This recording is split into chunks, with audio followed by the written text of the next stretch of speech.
Try for the 3 over here. All right. It's probably the most bullets Snow has shot in a long time, in all honesty. They are going to get partial cover. That's fair. Totally fair. I should have given the other one partial cover, but it doesn't matter. Nice. Nice. Solid rolls all around. And partial cover is what? +3? Partial is +2, I think. Oh, yeah, you're right, too. Checking.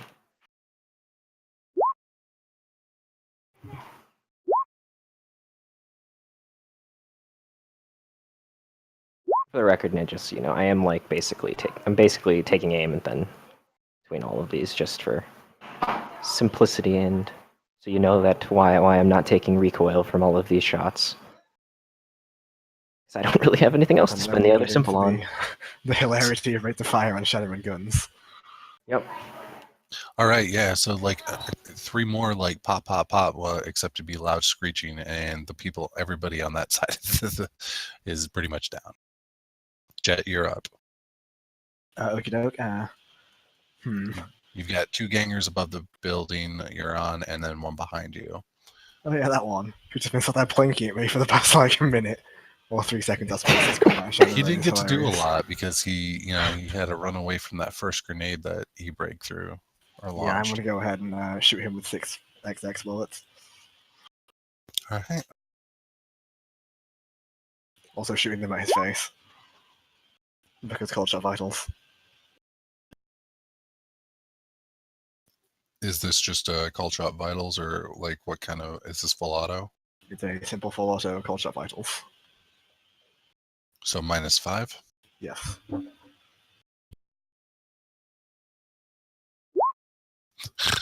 All right. So yeah, at 6. That's going to be 23p at -5. So Jet is like the start of this new combat turn. Like Jet's like surveying the situation. She turns around, she sees this guy, and what weapon were you using? A raw metal SF-20 heavy machine gun. Oh, jeez. Okay, so she just like kind of like smiles at this Halloweener that's just been standing behind her for a minute and just unloads this massive splay of bullets. And there's not much left of this chunk. I mean, bits and pieces of him are all over a street lamp, covering cars. I mean, there was like a little girl's bicycle that was out there for some reason, and now that's just caked in brain matter. Isn't that jolly? The only thing I'm noticing right now is a little ticker in the corner version is now going up by 81 million.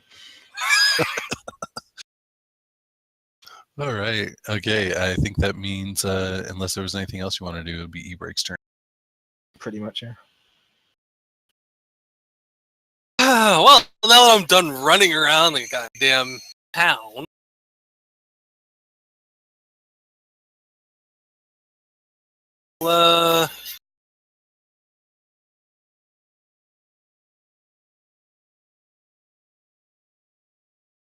give the guys by the car some something to think about. All right. You're going to shoot at them? What are you shooting at them with? Ares Alpha. It's the complex full auto split pool. All right. They're going to be taking -5, -4 and -4. -4, okay.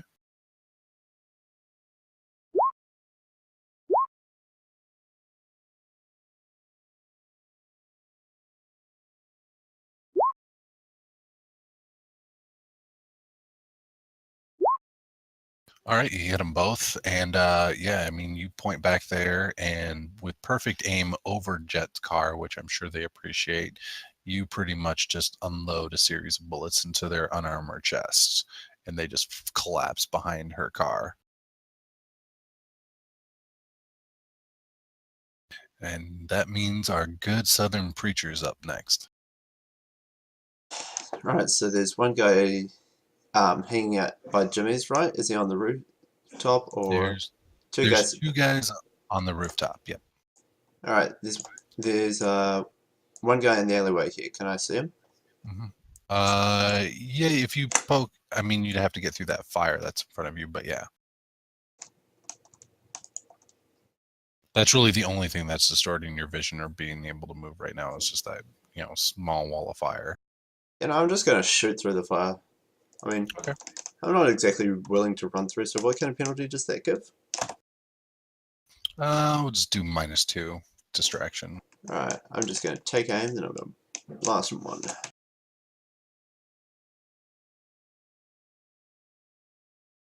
Cool.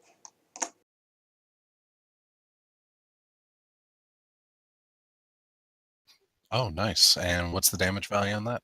Cool, that is 9p AP minus 5. So that's 12p minus 5.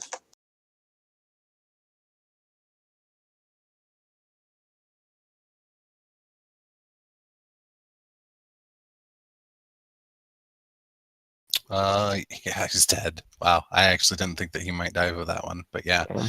like surprisingly, the southern preacher has a pretty decent aim. I mean, doesn't have well, actually, I think he might have a high body count just because he was able to mind control those guys and set He's at themselves on 7 fire. now. Who, yeah, they're still like flopping around. Like I mean, they're pretty much on their way out, but a few of them are still like gurgling blood and stuff. But I think that means the Halloweeners are up.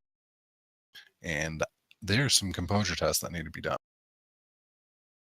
So I think it's reasonable given their current situation. Mhm.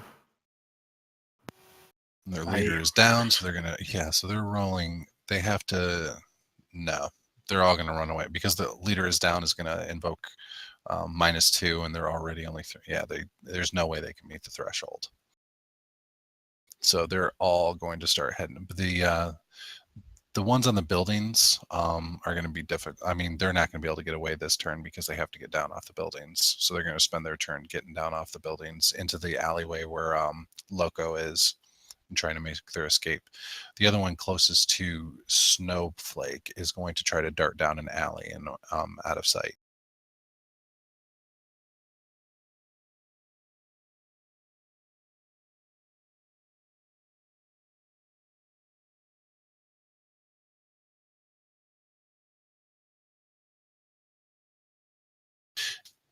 And at this point, I'm just going to let you guys have narrative control of the scene because these guys are on their way out and they're not going to be like trying to resist. Well, first question: what the hell state is my car in? Surprisingly, actually no, there was one Molotov cocked, so there is a fire on the roof right now. Because I forgot the one person that threw one at E-Brake ran for her life and is now setting the roof of your car on fire. Can I attempt to stamp out with my fire-resistant ballistic shield? That's So the you're gonna only try to thing I smother have it? slightly capable. Yeah, I mean, Smacking the shield against the roof of the car. All right, so while Jet is taking care of her car, what's everybody else doing? So are the gangers? I don't know. Are the gangers attempting to run off with the unconscious body of their leader? Or are they leaving him to whatever the makers choose? Right now they are still in the alley there, but they're I think they're kind of debating whether or not to pick him up and carry him away. Huh. Like you guys pretty much all have like a free action to like do what you guys want to do. They're still making their way down off those buildings. Fair enough.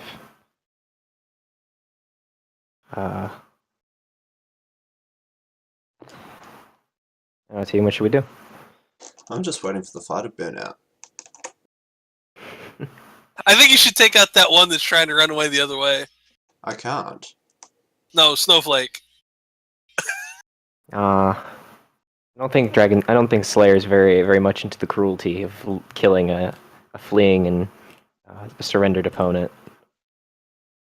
Likes the good Fun fight. with that. Just stop him from taking the lad, the big one. Mm-hmm.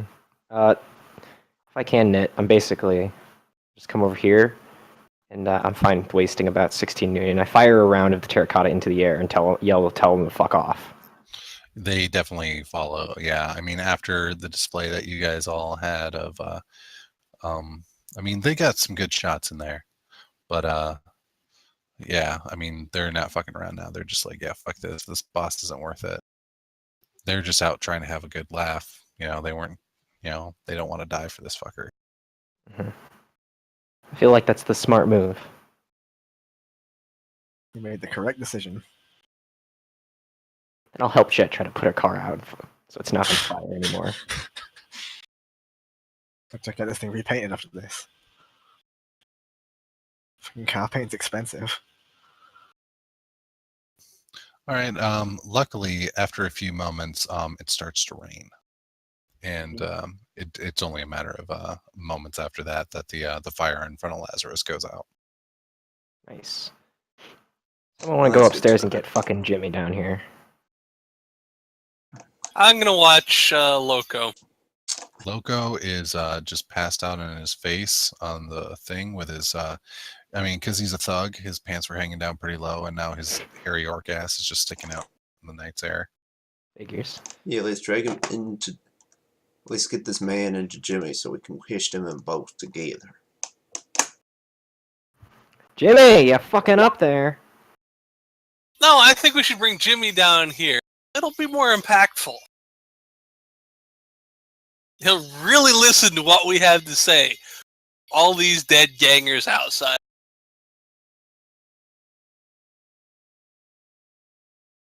You guys get like, are you guys like yelling, trying to get his attention? No, like go knock on his door. All right. As soon as you guys knock on the door, you guys get buzzed in, because clearly whoever's inside is been witnessing what's going on out there.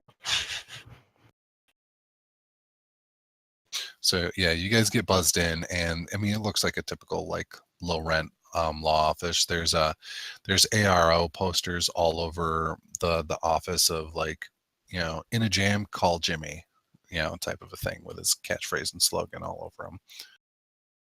And like walking out in his boxers and robe and a bottle of whiskey, shaking a little bit, is a skinny but pot-bellied, balding lawyer. And then walk 4 heavy armed and armored people. Yeah, he seems to just be like almost chugging that whiskey.